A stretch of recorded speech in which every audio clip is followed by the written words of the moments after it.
Wouldn't it be great if we all had the skills to fix all of our own problems and issues as we run into them? Or maybe even small gripes. Like over at Well Done Tips, not happy with the number of amp hours one of the portable batteries gave off for their cordless tools. Well, guess what? He decided to make his own. Bought a kit with some battery housing, a cell holder, some connection tabs he opted not to use, instead using his own pure nickel strips. That's because they conduct better, and you can test to see whether or not your actual connectors have nickel or if they're nickel plated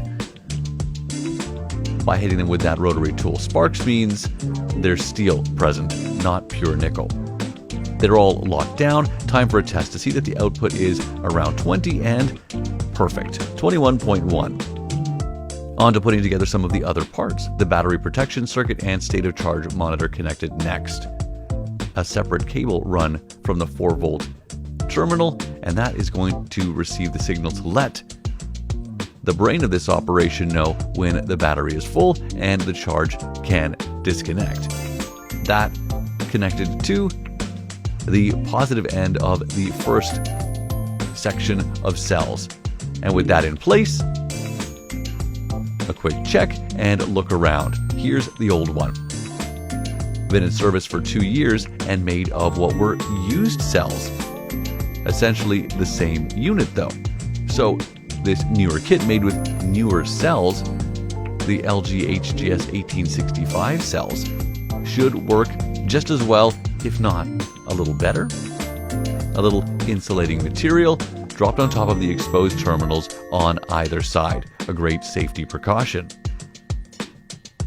Then the unit dropped inside the housing, everything carefully placed, and the rest of the kit closed around it. The rest of the kit, except for a few things. The screws that lock the whole thing together at first. And then maybe the most fun part of the entire thing. Putting the stickers on. All the cool decals, one around the monitor, and of course one with all of the pertinent information. Here, sure, the amp hours, the voltage, the battery type, but on the bottom, the cautions, the safety warnings, and other important details. The connection strips then laid on, tested, and the battery itself tested.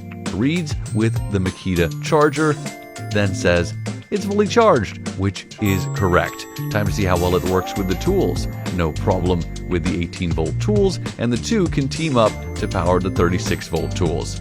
Amazing.